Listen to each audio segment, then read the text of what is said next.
Hello दोस्तों, स्वागत है आपका अपने YouTube channel digital modern academy में।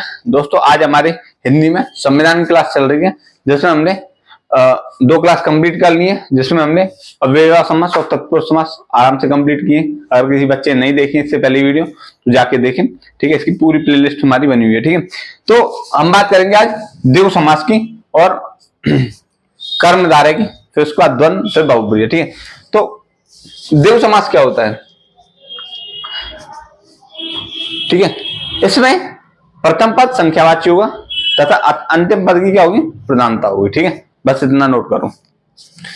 इसमें प्रथम पद संख्यावाची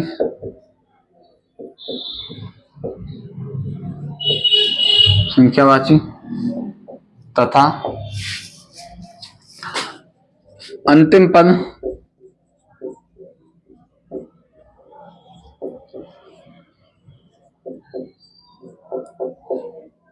प्रधानता होती है। कैसे? मैंने क्या, इसमें प्रथम पद संख्यावाची तथा अंतिम पद की प्रधानता होती है। जैसे समझो, चौराहा,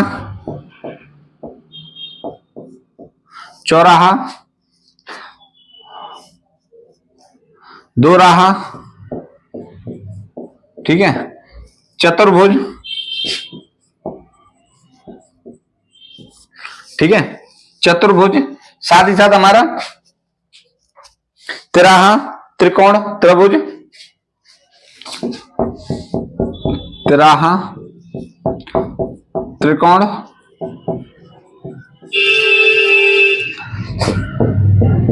त्रिभुज, ठीक है।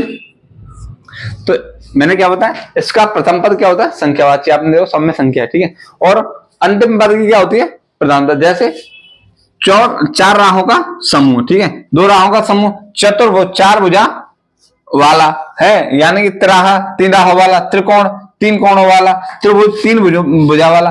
तो आपने देखा होगा कि जिसका प्रथम पद क्या है, संख्यावाची है, तथा द्वितीय पद की प्रधानता होती है। इसमें एक पॉइंट लिखो। पॉइंट ये है, 1 से 100 तक की संख्या, यदि 1 से 100 तक की संख्या,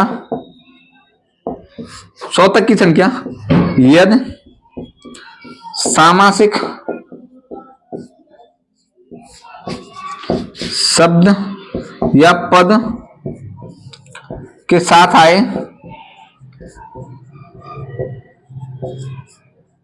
आए तो, सामासिक पद के साथ आए तो द्विगु समास होगा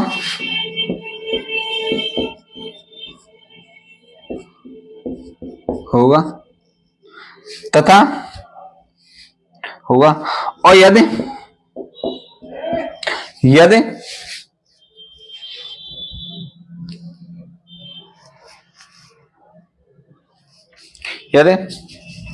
संख्या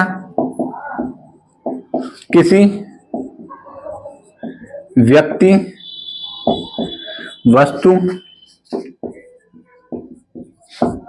वस्तु या स्थान को व्यक्त करने के लिए आए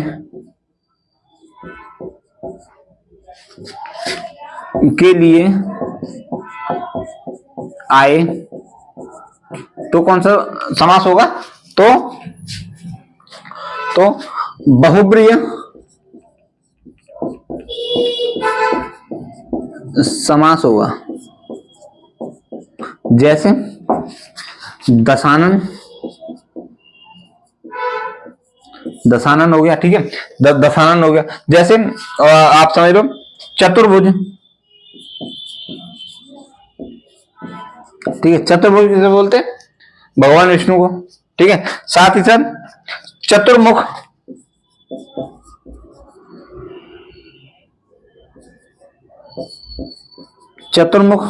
ठीक है। आपका त्रिनेत्र हो गया। आपकी त्रिवेणी हो गई, त्रिवेणी हो गई, साथ ही साथ आपका पंचवटी हो गई। तो ये किसके उदाहरण होंगे? हमारे बहुब्रीहि के समास होंगे। अब इसमें अंतर कैसे पहचानेंगे? यदि अगर ऑप्शन में, ध्यान रखना, अगर ऑप्शन में द्विगु समास आए, बहुब्रीहि नहीं आए, तो कौन सा होगा? द्विगु समास होगा। अगर बहुब्रीहि आएगा तो आप बहुब्रीहि लगा देंगे, और अगर यदि दोनों आते हैं तो क्या करेंगे? ऑप्शन में अगर बहुब्रीहि भी आता है और द्विगु भी आता है तो आप वहां क्या लगाएंगे? बहुब्रीहि समास लगाएंगे। ठीक है, आई बात समझ? यहां तक कोई दिक्कत? चलो इसे पहले नोट करो।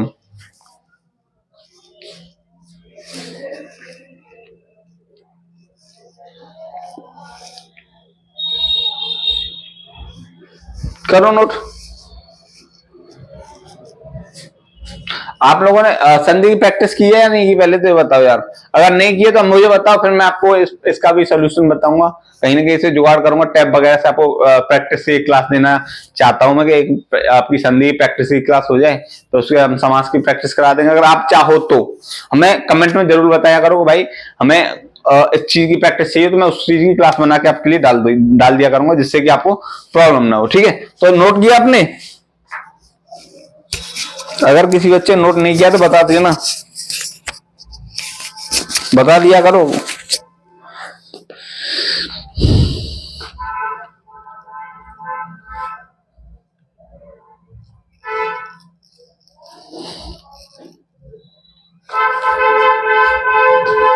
हुआ नोट? चलो ऐसे पॉइंट लिखो।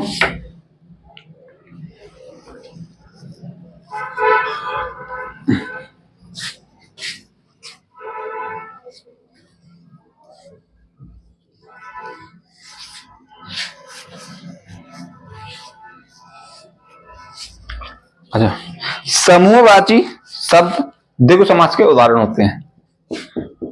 समूह वाची शब्द, समूहवाची शब्द द्विगु समास के उदाहरण होते हैं।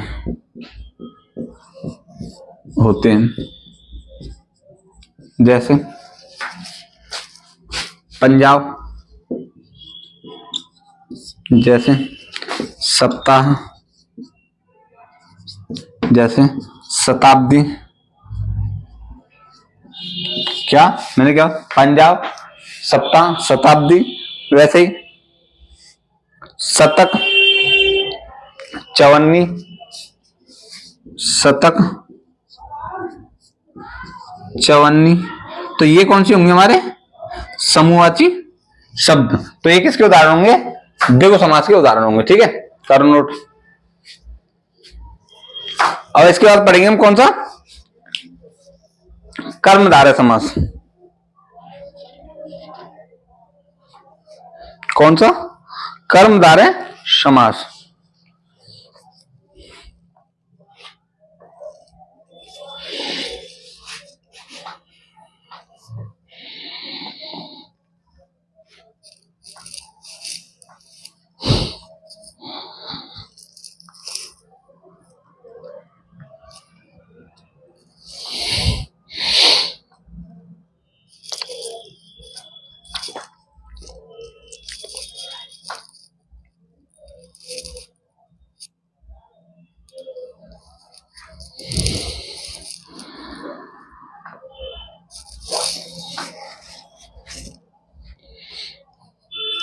हो गया?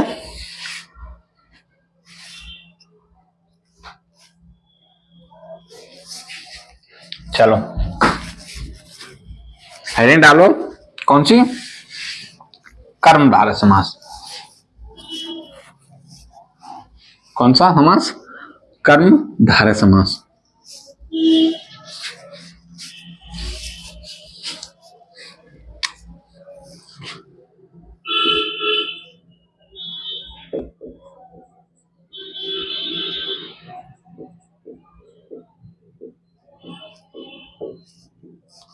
कर्मधारय समास। ठीक है, अच्छा, इसका प्रथम पद क्या होता है? विशेषण होता है, तथा अंतिम पद कौन सा होता है? विशेष्य होता है। ठीक है। इसमें प्रथम पद विशेषण तथा अंतिम पद विशेष्य होता है। ठीक है, इसमें प्रथम पद कौन सा होता है? विशेषण तथा अंतिम पद क्या होता है? विशेष्य होता है। यहां पर समझ में? अच्छा ठीक है। इसमें उत्तर पद की प्रधानता होती है। पॉइंट लिखूं, इसमें उत्तर पद की प्रधानता होती है।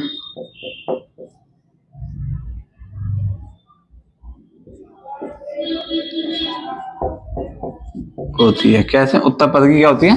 प्रधानता होती है। इसमें प्रथम पद उपमेय, ठीक है, इसमें प्रथम पद उपमान तथा अंतिम पद उपमेय होता है। इसमें प्रथम पद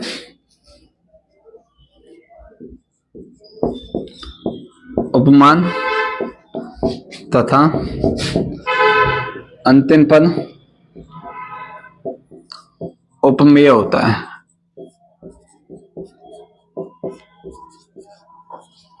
मैं क्या, इसमें प्रथम पद उपमान तथा अंतिम पद क्या होता है? उपमेय होता है। आई बात समझ में? अच्छा, इसका पहले लिखो, कर्म धारण करने वाले शब्द, कर्म धारण करने वाले शब्द क्या होते हैं? कर्म धारक समास होते हैं। कर्म धारण करने वाले, कर्म धारण करने वाले, जैसे जैसे लोहार, सुनार, ठीक है, दूध वाला, ठीक है, लोहार, सुनार, दूध वाला, चाय वाला, पान वाला, दूध वाला, चाय वाला, पान वाला। तो ये कौन से किसके उदाहरण होंगे? कर्मधारय समास के उदाहरण होंगे। करो,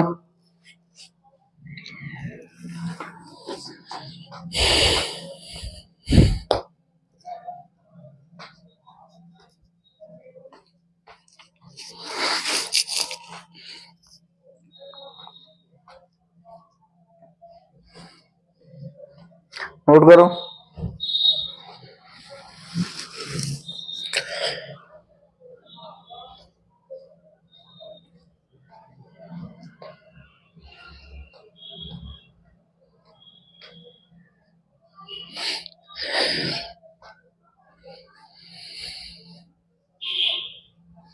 हो गया?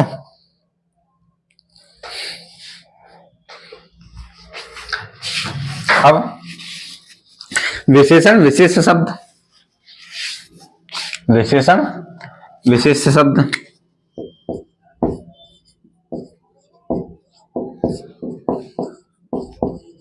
विशेष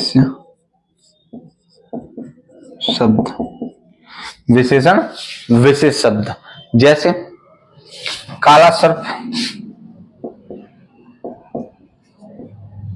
सर्प, ठीक है, आपका लंबा आदमी, साथ ही साथ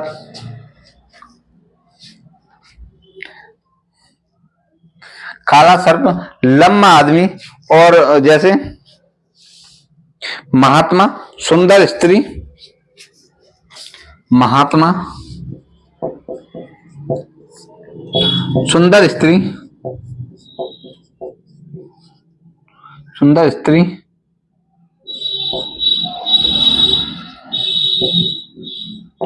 कमीना मंत्री,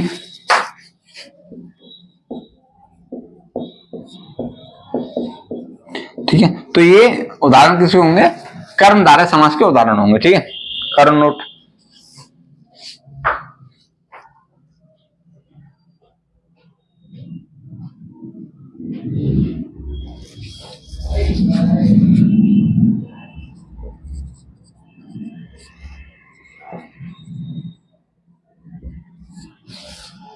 करो नोट।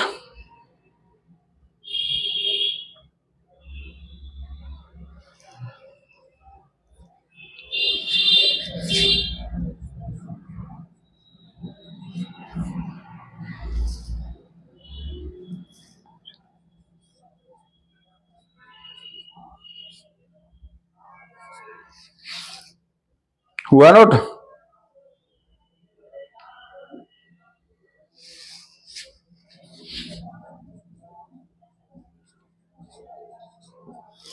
चलो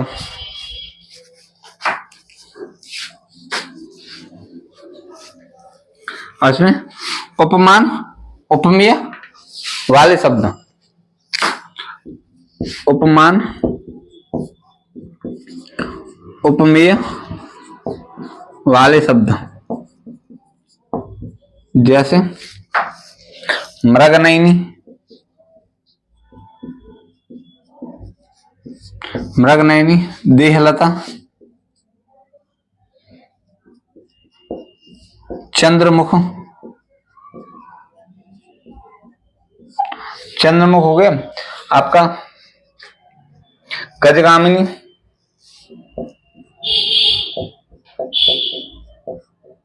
तो ये क्या होंगे हमारे उपमेय उपमान।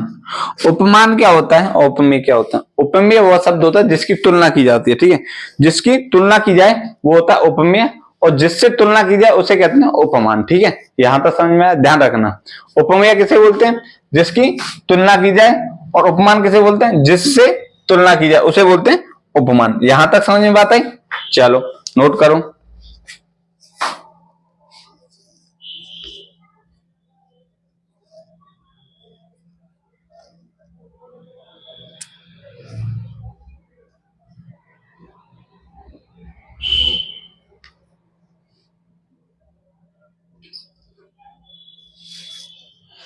करो।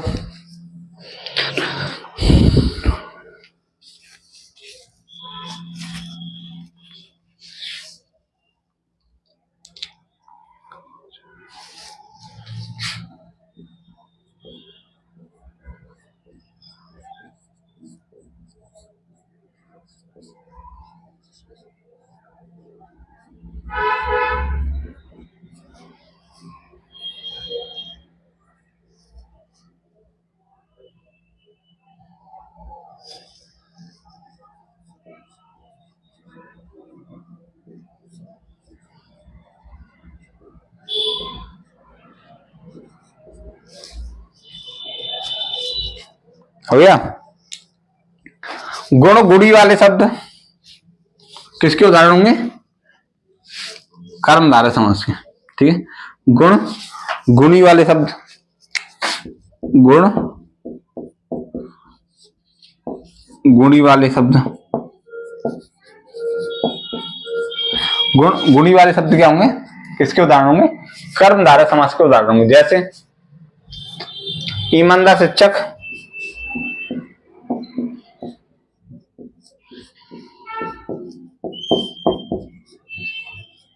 ईमानदार शिक्षक, वैसे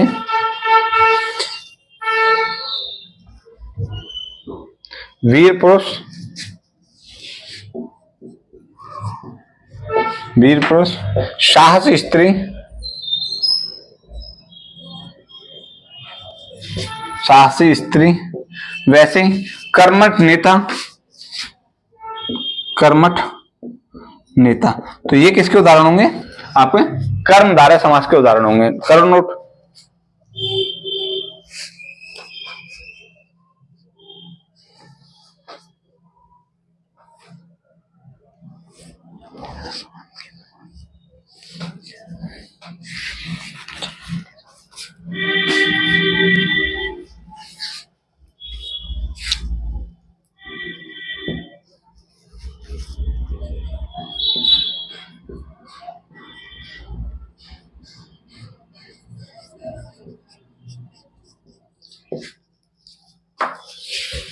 हुआ नोट।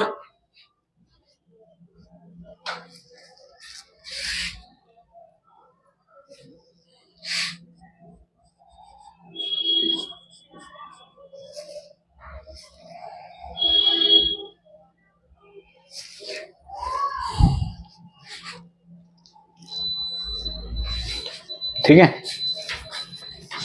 अच्छा, इसकी पहचान और क्या है कि यदि इसका विग्रह करने पर जैसा, रूपी, जो, ठीक है, जिसके समान, ऐसे शब्द आए, उसमें कौन सा समास होगा?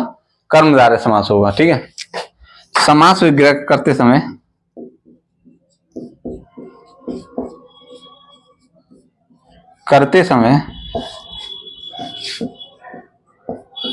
जो, ठीक है, जैसा, समान,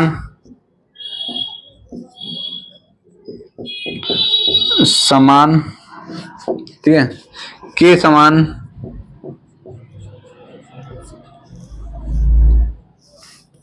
समान, रूपी आदि शब्दों का प्रयोग हो,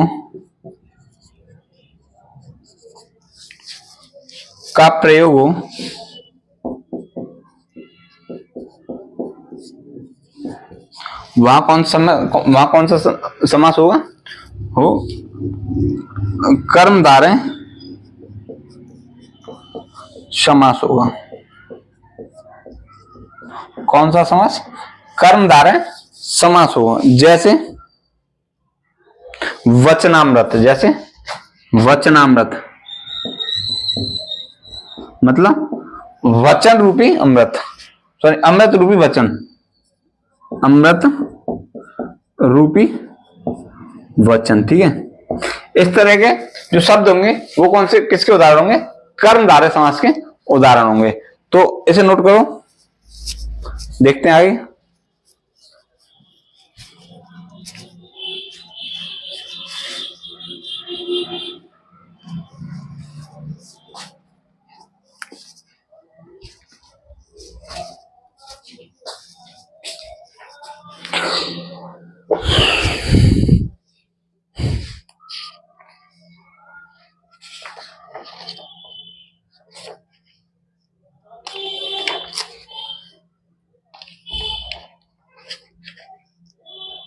हुआ नोट भाई?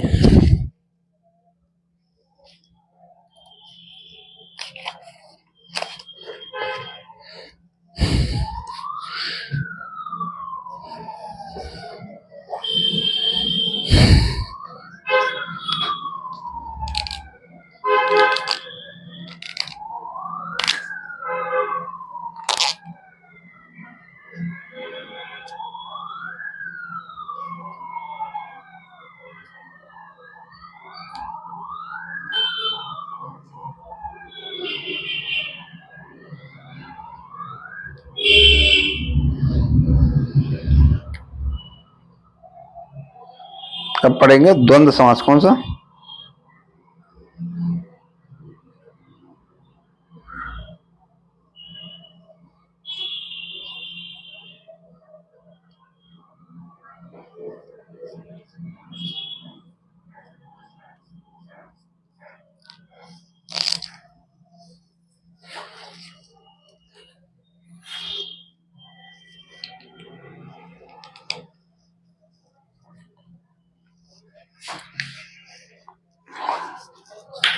अब ला रहा हूं, कौन सा?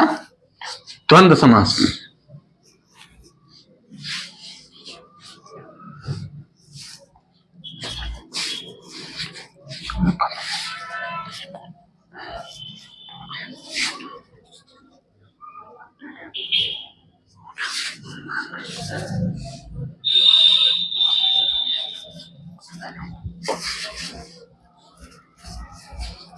कौन सा? द्वंद्व समास।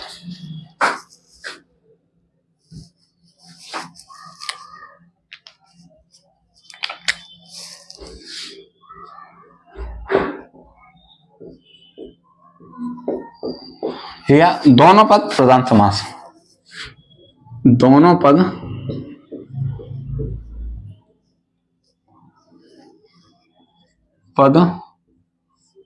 प्रधान समास है। कैसा है? दोनों पद प्रधान समास है। ठीक है। अच्छा, यहां तक समझ में समास होता है। इनमें, इसमें योजक चिन्ह हर किसी बच्चे ने देखा योजक चिन्ह ऐसा होता है, योजक चिन्ह का प्रयोग होता है।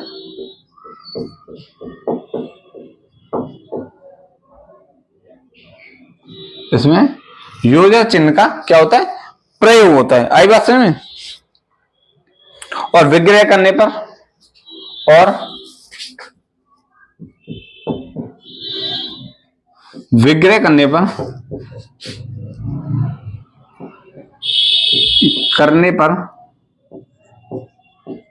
विग्रह करने पर और तथा या अथवा शब्दों का लोप होता है। शब्दों का प्रयोग होता है।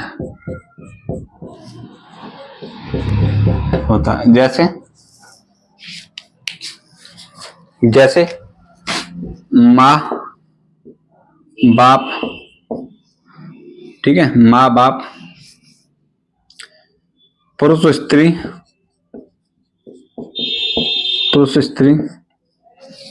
शेर शेरनी,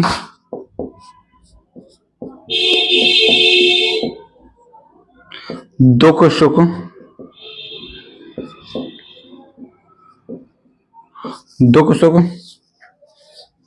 ठीक है, जैसे काम काज, ठीक है। अच्छा, इसमें इस बात को ध्यान रखना, पॉइंट लिख लो, जितने ही विलोम शब्द हैं वो किसके, द्वंद्व समास के उदाहरण है। विलोम शब्द, ठीक है, द्वंद्व समास के उदाहरण होते हैं।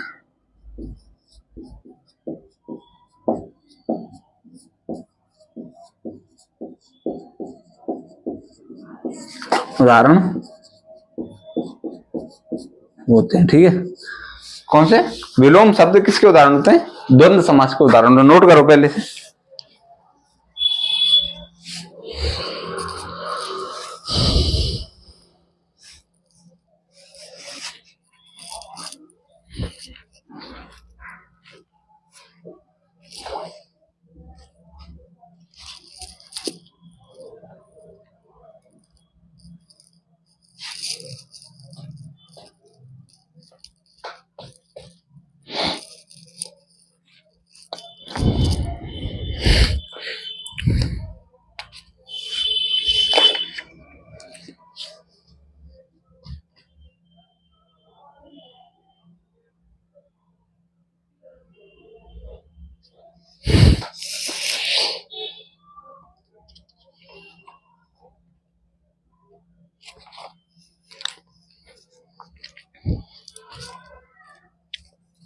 ठीक है, द्वंद्व समास के भेद कितने होते हैं, 3 भेद होते हैं, ध्यान रखना। मिटा दूं, द्वंद्व समास के 3 भेद होते हैं, ठीक है। पॉइंट को, समास के 3 भेद होते हैं, 3 भेद होते हैं, ठीक है। पहला होता है हमारा इतरेतर द्वंद्व, ठीक है। इसमें क्या होता है, विग्रह करने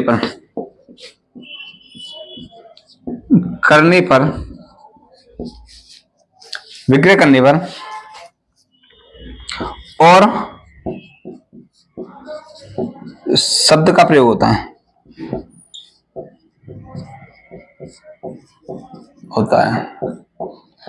जैसे माँ बाप, पाप पुण्य, ठीक है, पाप पुण्य, दुख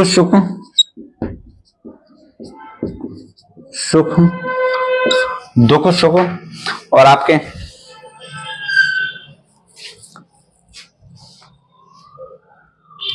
राजा रानी,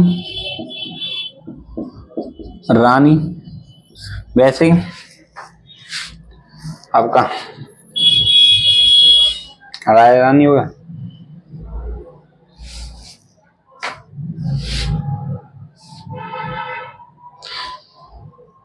लाभ हानि, लाभ हानि, इस तरह के जो शब्द होंगे वो कौन से इतरेतर द्वंद्व के उदाहरण, ठीक है। माँ बाप, ठीक है। पूर्णतः विलोम शब्द किसके उदाहरण होंगे, इतरेतर द्वंद्व के। नोट करो।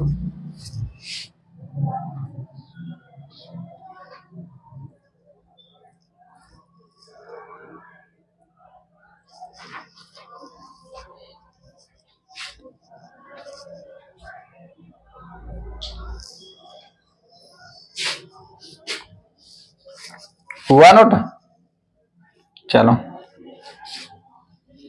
देखो,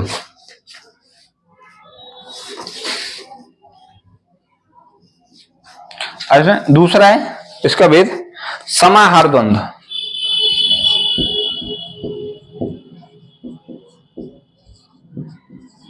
समाहार द्वंद्व, समाहार द्वंद्व क्या होता है, इसमें समान प्रकार के शब्दों का, इसमें समान अर्थ वाले शब्दों का प्रयोग होता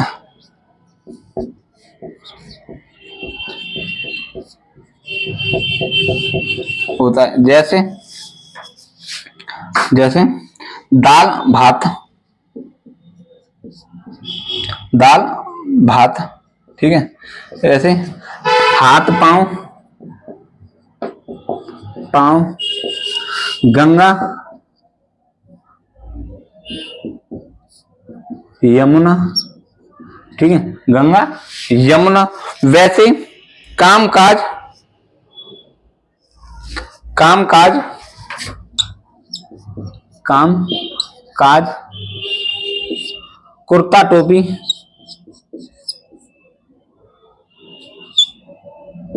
टोपी। तो ये किस तरह के शब्द हैं, एक दूसरे के समान अर्थ। जैसे दाल भात, ठीक है, बोलते हैं एक प्रकार के अर्थ हैं, ठीक है।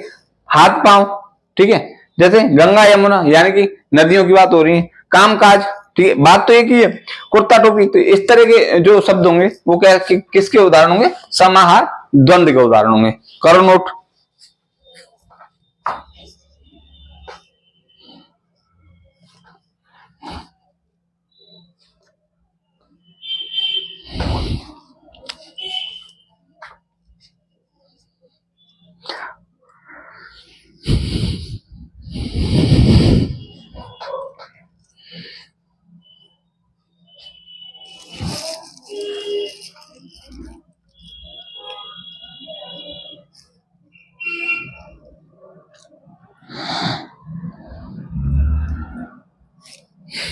हो गया नोट,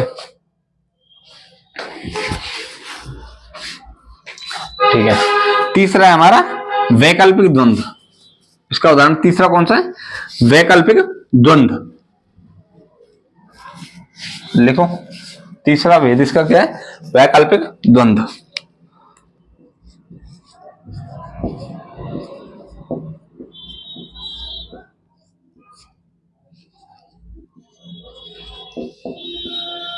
वैकल्पिक द्वंद्व, इसमें मतलब विग्रह करने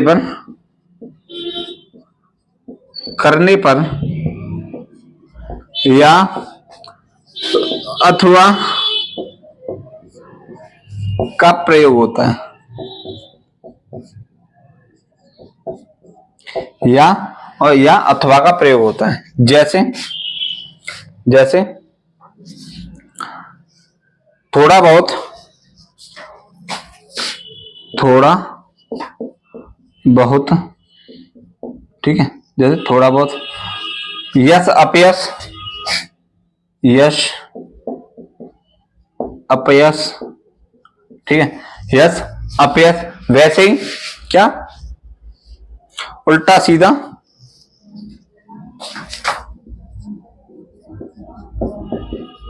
सीधा, जय या पराजय। तो ये किसके होंगे? वैकल्पिक द्वंद्व के उदाहरण होंगे। ठीक है, अगर इनका जैसे विच्छेद करो, सॉरी विग्रह करो, तो थोड़ा या बहुत, यश या अपयश, उल्टा या सीधा। ठीक है, जैसे जय या पराजय। तो ये किसके उदाहरण होंगे? वैकल्पिक द्वंद्व के उदाहरण होंगे। नोट करो। इसके बाद पढ़ेंगे लास्ट फाइनल बहुब्रीहि समास। लंबी, मुझे ऐसा लगा वीडियो ज्यादा लंबी हुई, आप लोग बोर ना हो जाएं, तो इसे जल्दी कंप्लीट करते हैं। जल्दी नोट करो।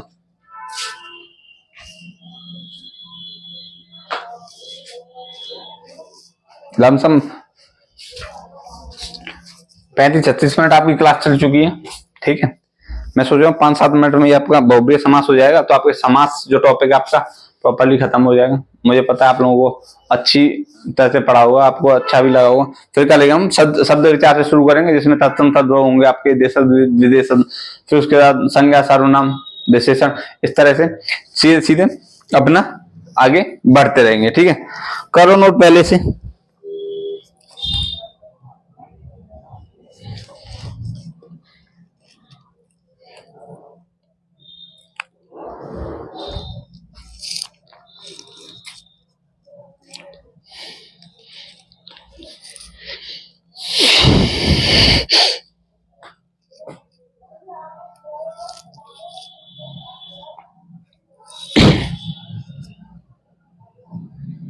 किया?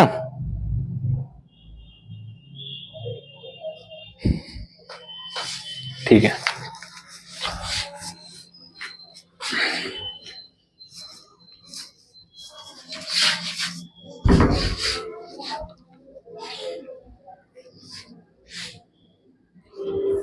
अब डालो कौन सा? बहुब्रीहि समास। कौन सा? बहुब्रीहि समास।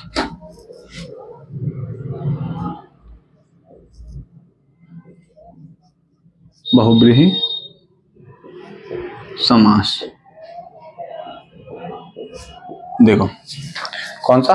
बहुब्रीहि समास। जिस समास में पूर्व पद तथा उत्तर पद दोनों कैसे हो?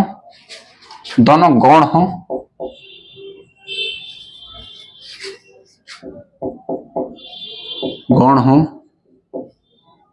तथा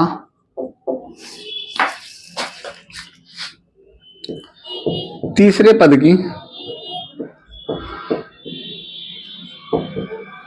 प्रधानता हो। कौन से? तीसरे पद की प्रधानता हो। कौन सा समास होता है? बहुब्रीहि समास होता है। ठीक है, जैसे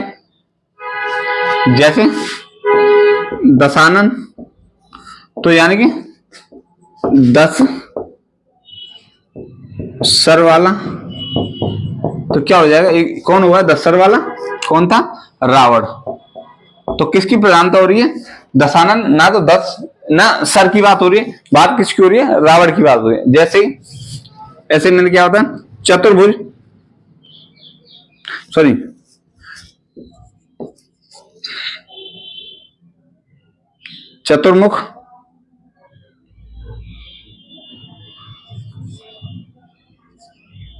चतुर्मुख, यानी कि 4 सर वाला,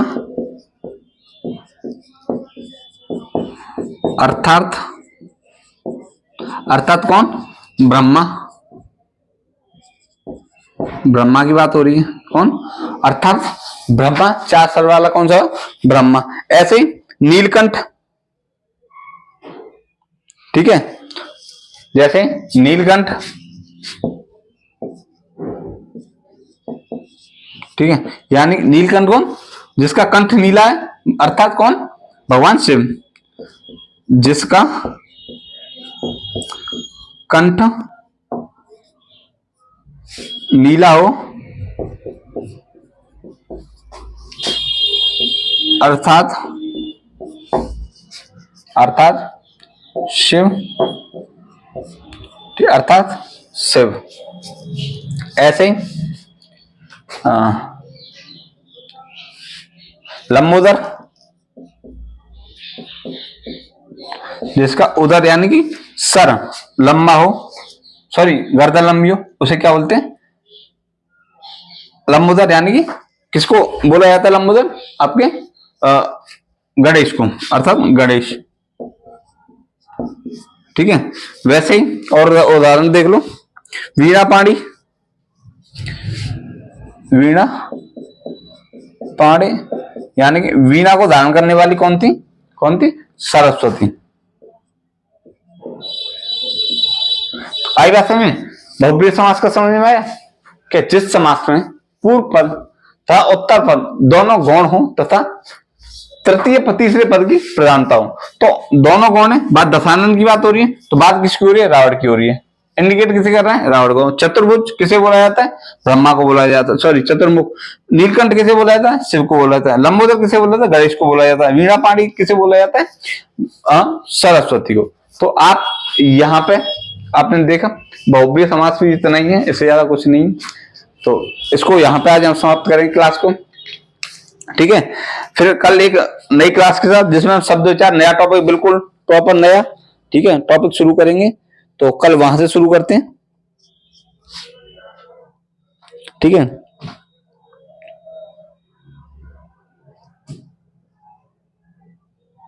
एक समास और नन समास पूछ लेता है, इसे नोट कर लो, उसे मैं बता दूं। ठीक है, इसे नोट कर लिया, कर लो। फिर इसकी एक और है नन समास, उसे और बता दूं। उसमें क्या है, क्वेश्चन एक दो आ जाता है। ठीक है, कर लो।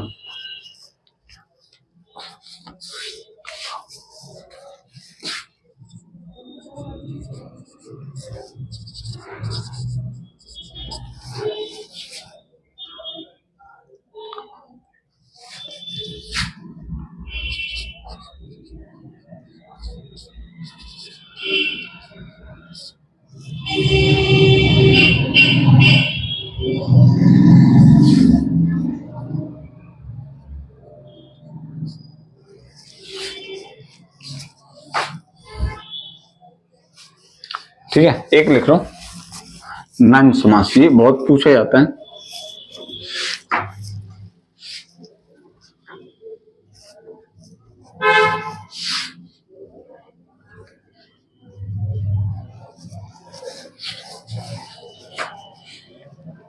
लिखो,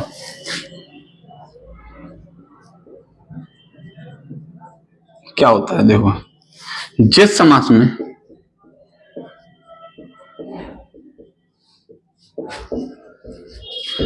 न के अर्थ में अ या अन, अ या क्या अन का प्रयोग हो,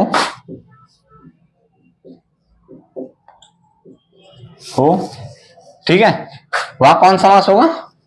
वहां हो नन समास होगा। जैसे असभ्य, ठीक है, तो क्या न धन सभ्य, ठीक है, क्या हो जाएगा? न सभ्य। ऐसे अभाव यानी कि न भाव, ठीक है। ऐसे आपका अनादि यानी कि न आदि। वैसे अनंत, अनंत तो क्या है? न अंत। वैसे असंभव, अ यानी कि न संभव। आई बात समझ? तो ये है आपका नन समास। जिस समास में न के अर्थ में अ या अन का प्रयोग हो, कौन सा समास होगा? नन समास होगा। जैसे असभ्य यानी न सभ्य, अभाव यानी न भाव, अनादि यानी न आदि, अनंत यानी न अंत, असंभव यानी न संभव। तो दोस्तों ये जो हमारा समास वाला टॉपिक है, यह हमारा कंप्लीट हो गया। ठीक है, कल से हम शुरू करेंगे शब्द विचार वाला टॉपिक। ठीक है, तो आज की क्लास को यहीं समाप्त करते हैं, मिलते हैं। वैसे आज की क्लास थोड़ी लंबी होगी तो उसके लिए खेद है, क्योंकि फिर अगर मैं छोड़ता तो 10-5 मिनट की क्लास बनती, उसमें फिर आपको भी अच्छा नहीं लगता।